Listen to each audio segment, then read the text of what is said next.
Hey everybody, I'm Jack Reeder with Future Pastimes. I'm a board game designer, but I'm also a collector. I love board gaming, board games, card games, dice games. I've got a decent collection and it's pretty diverse. I love a lot of different types of games, Euro games, thematic games, party games. But in this video, I want to talk about one game in particular that it's not in my collection because I really don't like this game. In fact, I loathe it. But I want to start, before I get into it, I want to start with a disclaimer. Now, I know that there are a lot of people who do love this game. And in fact, one of my best friends who who did show it to me, I had seen it before, but he showed it to me. And he enjoys this game as well. And so it's not a reflection on you. I don't want people to feel like I'm personally attacking them. I know that there will people who will be pissed off no matter what because they like this game. But I know there are people who don't like Cosmic Encounter, which is my favorite game. And I think that Cosmic Encounter is a game that can be more or less enjoyable depending on the group with whom you're playing it. So, like I always have a great experience teaching it to new people. At the end of it, I've never had anyone say, well, I hated every second of that. I thought it was terrible. I never want to go through it again. And I'm not sure that the same can be said of this game that I'm going to talk about today. I don't think it would matter who I played it with because the first time I played it was with somebody I met on a cruise ship. But I played a lot of games with this individual and enjoyed all of them, but I did not enjoy this game. And as I said, one of my best friends who enjoys a wide range of games, the same as me. He has shown me a lot of games that I have immediately added to my collection. And he's one of my favorite persons to play games with. And he seems to like this game, but I don't like it. And what is that game? It is The Mind. So this is a relatively short, it's a light, I guess you could call it a party game. There's a lot of people who love it that will concede it's not so much a game as it's an experience. It's an experience. And what is the mind? We can go through the rules and talk about how you play it, but I'll do a real quick summary. You have a deck of cards that are numbered from 1 to 100. You're going to deal a card to each player. It's 2 to 4 players. Maybe it's 1 to 4. No, it says 2 to 4. All right. I'll make a snarky remark about one player, the mind, later on. But yeah, you deal out the cards. And what you have to do is you have to play the cards in ascending order. So the first card played should be, it's got to be your lowest card. And subsequent cards have to be higher. And the idea is you have to play all of your cards. And in the first round, everyone only has one card. So you just have to play the cards lowest to highest. But the catch is you can't communicate. You can't talk. You can't signal. You can't do anything to let people know I've got a pretty low card, or the one card I have is not super low.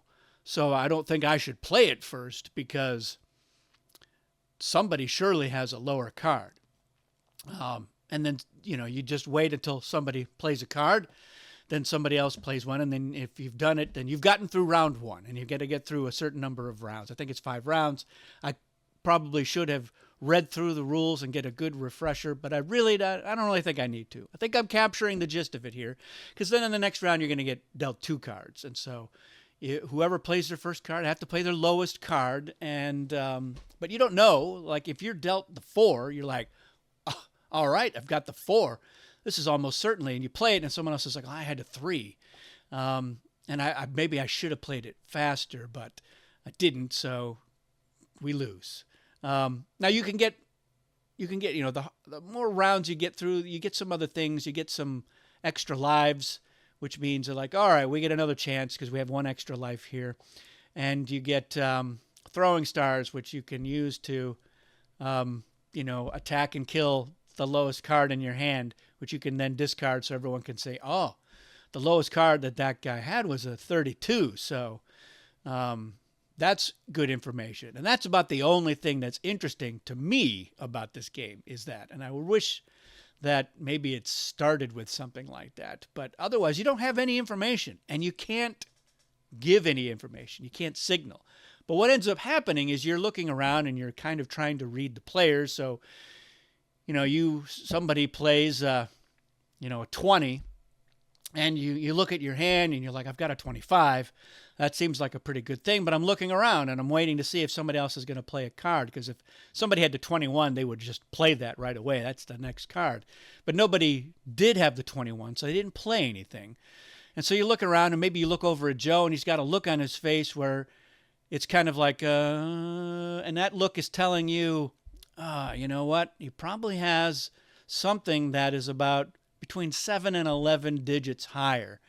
So he doesn't feel really confident. And I'm holding this 25, and if he were holding it, he'd probably have a more confident look. So I'm going to go ahead and play my 25, and then he goes, oh, and he plays, 29. So yeah, you were right. But now what you've done though is you've kind of created your own signal interpretation there, that that when Joe has that look on his face, he's probably holding something that is around 10 digits higher.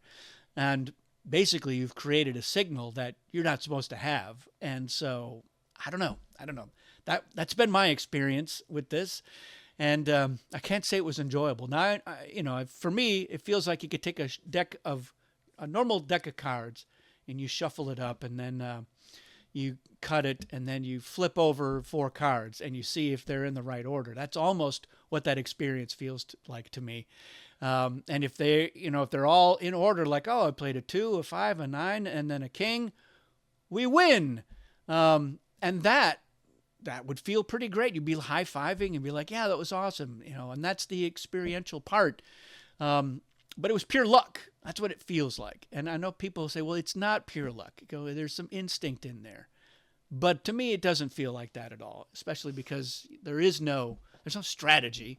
There's no real reading of the other people.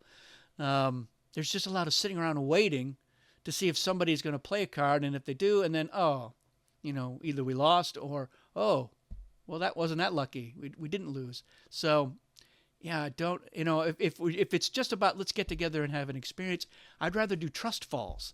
I think that would be more interesting and exciting, and I really don't want to do that either, but I would prefer to do that over playing the mind. So, like I said, I know that there are some people who are like, this is great. No, it was fun. It was easy. We had a good laugh about it. We were all sitting around and then, not doing anything. And then we did something, and it was a flurry of activity. And then we did it. We're like, yay, we played 4 cards in the right order. And there was a rush when it happened. And I'm like, I don't know. I could probably think of 1,000 other things I'd rather do in that amount of time that would have a much higher enjoyment for me and for everyone else involved. So I don't feel like if you disagree with me, I'm not interested in getting into a pissing contest with you in the comments. Feel free to say like, hey, sorry you don't like it. We have a great time. That's great. I'm not looking to get challenged on this. I'm mostly looking to see who else hates this game as much as I do. That's really what I'm after here, is some validation.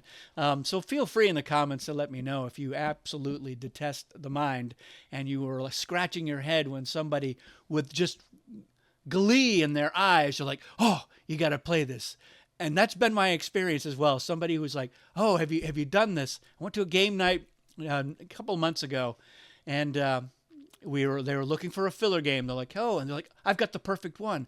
And he slapped it down on the table, and just the look of joy on his face. And I looked at it, and I'd already had the opinion that I have now. And I was like, oh, the mind. And he was like, yeah, have you played it?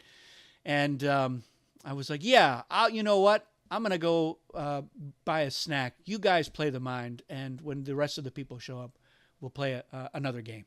I almost said a real game, which is not really that much of an insult, because like I said, most people are like, oh, it's not really so much a game, it's an experience. One person who had reviewed it, they said, like, positive, it's more of an experience than a game. Negative, it's really just an experience and not a game. And that's somebody that I would like to slap, not physically, but with my mind. So there you have it.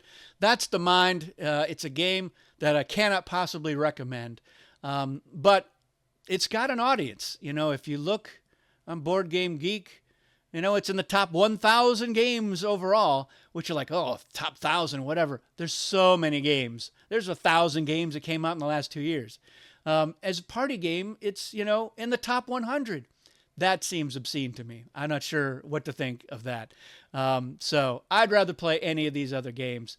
But yeah, like I said, you could probably play the Mind solo by just flipping over from random cards and seeing if it's in the right order. Because if it is, you should jump up and down, do a trust fall by yourself in celebration of the Mind. That's it for this one, everyone. Thank you for enduring my rant. If you'd like to see me talk more about games that I hate, let me know in the comments. There are a few. There's not a lot. I can usually find something enjoyable, and a lot of times, again, it's just the people that you play with. So some games, they're like, I don't really like this game that much, but I have some friends who do like it, and I like those friends, and if they really want to play it, I'm not going to be a party pooper and not play that game. Will I play the Mind? I think I will do a good job of talking my friends out of forcing any of us to play the Mind, so I won't have to actually do that. But yeah, like I said, let me know in the comments. Thanks for watching. We'll see you again soon.